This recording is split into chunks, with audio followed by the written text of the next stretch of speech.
Pourquoi et comment investir dans le crowdfunding immobilier? C'est la question à laquelle je vais répondre dans cette vidéo. Avant toute chose, cette vidéo n'est pas un conseil en investissement, je la fais à des fins pédagogiques, éducatives, informatives. Je ne suis pas expert en immobilier, je t'explique ce que je fais moi. À toi de faire tes propres recherches. Sache que tout investissement comporte des risques, tu peux perdre tout ton argent. Ceci étant dit, moi j'investis sur des plateformes de crowdfunding depuis plusieurs mois. J'ai investi plus de 10 000 euros pour le moment et je compte monter en puissance parce que quand on est entrepreneur, c'est important de placer son argent, faut pas le laisser sur un compte en banque, ça sert absolument à rien. Il y a tout un tas de types d'investissements possibles. Je vais en parler plus tard dans cette vidéo, mais pour moi le crowdfunding immobilier est l'une des meilleures options.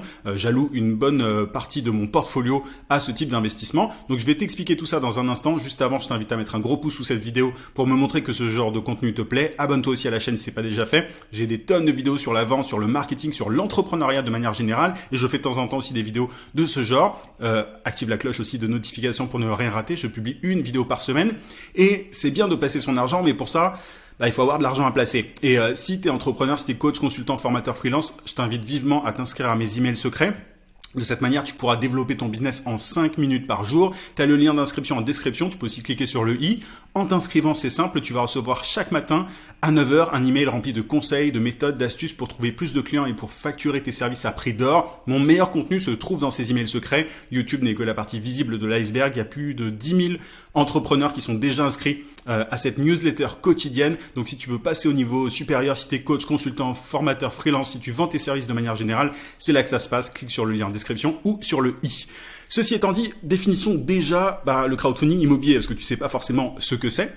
Alors, j'ai trouvé une bonne définition sur le site findandfund.com. Donc, le crowdfunding immobilier est un processus permettant de réaliser un financement participatif pour construire ou acquérir un bien immobilier par l'intermédiaire d'une plateforme 100% en ligne. La plateforme de crowdfunding met en relation des porteurs de projets et des particuliers investisseurs. En gros, tu as un porteur de projet qui va sur un site, il a envie par exemple de racheter un bien pour ensuite le retaper et le revendre, il va aller sur une plateforme, il va demander de l'argent à des particuliers, toi tu mets une somme, alors selon les plateformes tu as des minimums, tu vois, mais tu mets une somme qui est dérisoire par rapport à un investissement immobilier classique, tu peux mettre 1000 euros par exemple, et derrière tu perçois un intérêt évidemment une fois que le projet est terminé. Donc il y a plein de plateformes qui existent, mais je voulais déjà, juste avant de te parler de celles que je préfère, je voulais comparer un petit peu le crowdfunding immobilier par rapport à d'autres types d'investissements plutôt connus. Alors déjà par rapport à l'immobilier classique. Alors moi j'aime pas l'idée de l'immobilier classique. Je préfère le crowdfunding immobilier parce que c'est beaucoup plus passif. C'est-à-dire que moi j'ai entendu des tonnes d'histoires de personnes qui ont des locataires qui les font galérer, parfois qui payent pas. Enfin, tu vois, et tu dois, quand tu as un locataire qui s'en va, tu dois en trouver un autre. Alors évidemment, tu peux déléguer la gestion de ton bien à une agence, mais évidemment, elle prend une certaine somme, donc le rendement est moins intéressant. Il faut aussi enfin voilà, donc c'est pas passif, tu vois. En plus, évidemment, je ne te parle pas du fait d'acheter le bien, de choisir le bien, de l'acheter, éventuellement de prendre un crédit si tu veux acheter un gros bien, etc., etc. Chose qui n'est d'ailleurs pas toujours évidente quand on est entrepreneur, tu vois, et encore moins quand on est entrepreneur, tu vois, qui vit un peu à droite à gauche comme moi. Enfin moi, j'habite à l'étranger, mais du coup, c'est pas forcément évident d'acheter un bien dans tel ou tel pays quand je n'y vis pas, tu vois. Donc il y a pas mal d'inconvénients pour moi dans l'immobilier classique. Alors évidemment, les experts en immobilier me diront peut-être l'inverse. N'hésite pas à me le dire dans les commentaires si c'est ton cas. Mais il y a aussi un truc, c'est que les rendements sont potentiellement plus intéressants quand tu fais du crowdfunding immobilier. Donc c'est plus passif, les rendements sont potentiellement plus intéressants. Par exemple, à l'heure où je te parle, moi les rendements que j'ai sur la plateforme que je vais te présenter par la suite, ils sont de l'ordre de 12%. 12%, c'est énorme, tu vois, un super bon rendement dans l'immobilier classique. Quand tu achètes un bien et que tu as des locataires, c'est de l'ordre de 7-8%. D'après mes recherches, évidemment, il y a des pays où ça peut être peut-être plus et des pays bien évidemment où c'est beaucoup moins. Mais pour moi, c'est plus passif, c'est potentiellement plus intéressant en termes de rendement, enfin c'est parfois beaucoup plus intéressant, et il y a une plus grande diversification qui est possible. Parce que il faut bien se rendre compte d'un truc, c'est que quand tu achètes un bien, voilà, t'as mis pas mal d'argent dans un seul bien, et ce bien, je sais pas, s'il y a un problème dans le pays dans lequel t'achètes ton bien, t'es un peu foutu, quoi. Ou alors, tu vois, si ton bien il tombe en ruine, etc., c'est une vraie galère. Moi, ce que j'aime dans le crowdfunding immobilier notamment, c'est que je peux participer à des projets dans des pays différents, dans des régions différentes, tu vois, et du coup, bah, forcément, en ne mettant pas mes œufs dans le même panier, je prends moins de risques, j'ai plus de chances que cet investissement porte ses fruits, tu vois. Là, actuellement, j'ai investi en France, en Suisse, dans les pays de l'Est aussi. Donc, tu vois, tu peux diversifier et t'es pas dépendant d'une localisation géographique précise. Une comparaison avec les ETF sinon. Alors les ETF ce sont des indices, bon je vais pas rentrer dans les détails mais tu vois dans la bourse soit tu choisis des actions en particulier, tu vois tu vas acheter j'en sais rien du Apple par exemple ou du Tesla etc. Un ETF c'est un indice qui reproduit un ensemble d'actions. Voilà, je vais pas rentrer dans les détails parce que c'est pas le sujet, mais du coup c'est beaucoup plus stable, beaucoup plus sûr, tu vois. Encore une fois, c'est pas un conseil en investissement, mais moi j'investis du coup pas mal de mon argent en ETF et c'est très bien. Enfin, les ETF c'est très très bien. Et mais il faut quand même comparer un petit peu. Le rendement potentiel, les rendements sont potentiellement plus importants à court terme dans le crowdfunding immobilier. C'est-à-dire que les ETF, il faut savoir que sur les dernières années, il y a pas mal d'études sur le sujet. On considère que le rendement est de 10% par an environ. Dans l'immobilier, sur certaines plateformes, évidemment, il faut que tu choisisses bien les plateformes, mais sur certaines plateformes de crowdfunding immobilier, tu peux aller au-delà. Tu as des plateformes dans les pays de l'Est notamment où tu as des rendements jusqu'à 13-14%, tu vois, c'est quand même plus important que 10%.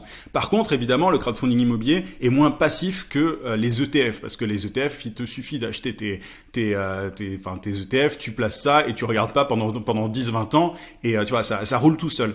Dans le crowdfunding immobilier, il y a quand même un enjeu, c'est qu'il faut choisir les bons biens. Je vais t'en parler dans un instant, mais il s'agit de choisir des biens, tu vois, d'être assez, d'être connecté pour pouvoir investir sur tel ou tel projet immobilier. Donc c'est moins passif, tu vois. T'as pas juste à mettre ton argent et ensuite tu laisses rouler. Il faut choisir, donc se connecter à la plateforme à la bonne date, à la bonne heure, etc. Donc ça c'est le côté un peu négatif du crowdfunding immobilier.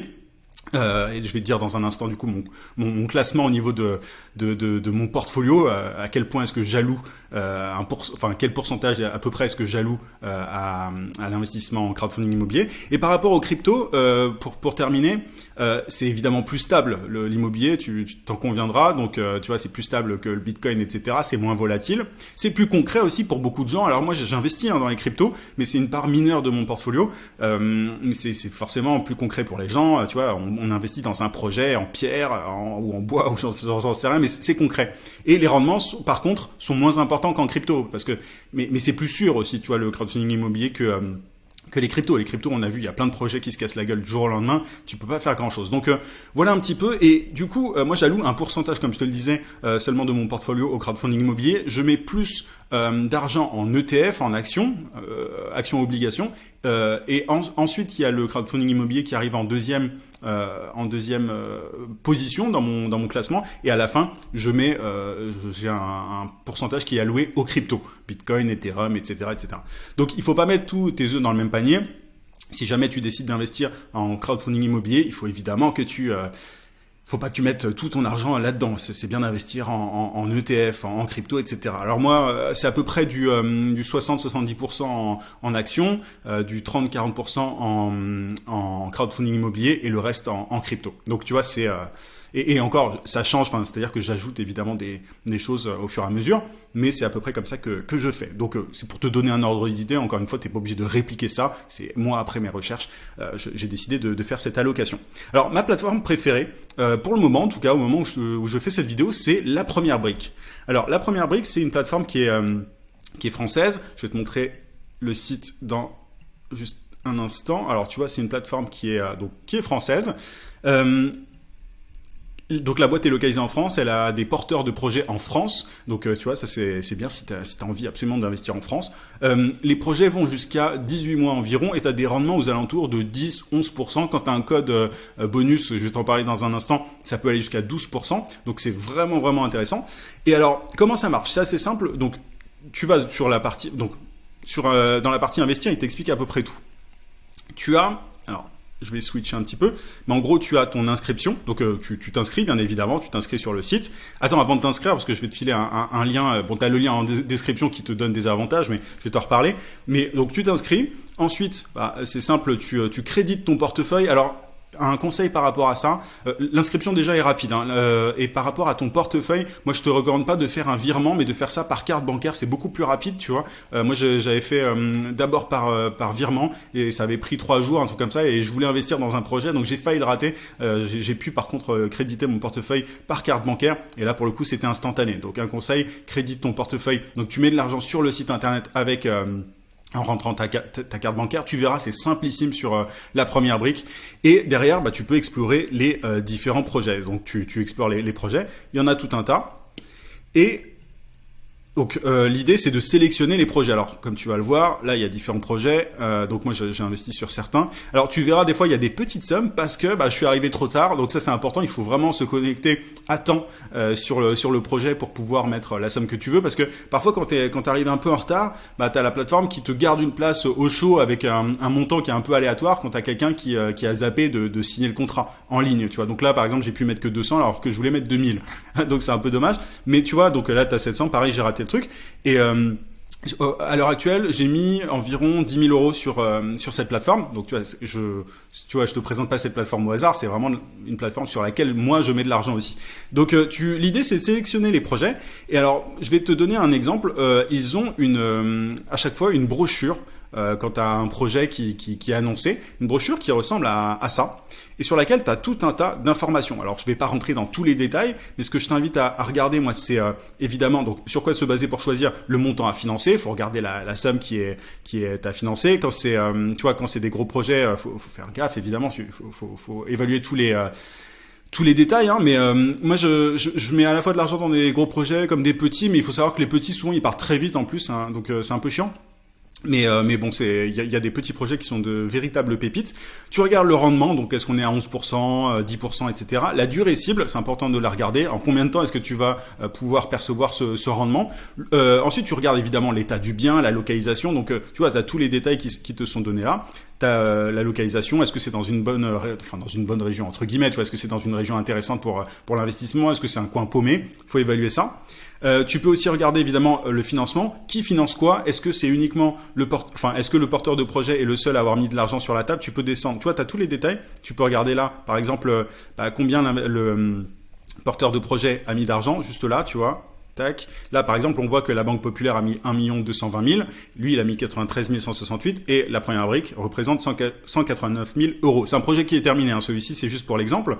Donc, qui finance quoi? Regarde aussi la garantie. Est-ce qu'il y a une hypothèque de premier rang? Alors, je ne veux pas rentrer dans les détails des hypothèques, hein. Je t'invite à faire tes recherches. Mais en gros, l'hypothèque de premier rang, c'est la garantie reine dans le domaine de l'immobilier. C'est-à-dire que si jamais ça capote, tu vois, si vraiment il y a un problème, derrière, tu as de grandes chances de récupérer ton argent. Parce que le bien va être revendu et tu vas faire partie des prioritaires au niveau des créditeurs. Tu vois, tu vas recevoir tu vas te faire rembourser en priorité. Tu dois regarder aussi évidemment le bilan prévisionnel. Est-ce qu'il y a beaucoup de travaux? Tu peux regarder tout ça. Tu vois, alors. Tac, tu vois, est-ce qu'il y a beaucoup de travaux? Est-ce que c'est pré-commercialisé? Là, en l'occurrence, il y avait des promesses de vente, tu vois, à 100%. Donc ça, c'est important. Quand c'est pré-commercialisé, c'est ultra intéressant d'investir dans un projet parce que tu es quasi sûr que derrière, ça va être rentable pour toi. Et évidemment, quel est le prix de revente visé et essayer de voir si c'est dans la moyenne du marché ou pas. Tu vois, tu peux regarder. Alors, il t'explique ça juste en bas, tu vois. Là, il t'explique le prix de revente et quelle est la moyenne du marché. Quel est le prix bas du marché, le prix haut. Donc, tu peux te demander, ok, si il y a une estimation trop haute, tu vois, s'il y a une volonté de revendre le bien à un prix trop haut, on peut se dire que ça va pas forcément aboutir, donc il y a un risque, etc. Donc il faut que tu évalues ces différents critères, tu vois, que je t'ai donnés. Évidemment, il y en a d'autres, hein. Je suis pas expert en immobilier, donc moi je te donne ceux que je regarde, mais je t'invite aussi à faire tes propres recherches et au fur et à mesure, tu verras, c'est de plus en plus facile. Ça peut faire un petit peu peur comme ça, mais franchement, avec l'expérience, ça finit par rentrer. Et alors, du coup, si tu veux t'inscrire sur la première brique, j'ai un lien comme je te disais en description pour que tu investisses. Moi je touche 2% du montant investi, je prends pas ton argent, hein, je touche juste 2% et toi tu as 1% de rendement en plus, ce qui n'est pas rien. Donc tu vois par exemple si tu as un projet à 11%, toi tu vas percevoir 12%. Donc c'est plutôt cool. Et alors Donc encore une fois, tu as le lien en description pour t'inscrire et bénéficier de de ce pourcentage en plus. Par contre, attention, vraiment quand tu t'inscris, quand tu veux participer à un projet, sois assez rapide, faut être un peu au taquet. Ça c'est important parce que sinon tu vas avoir des projets qui vont te passer sous le nez. Voilà.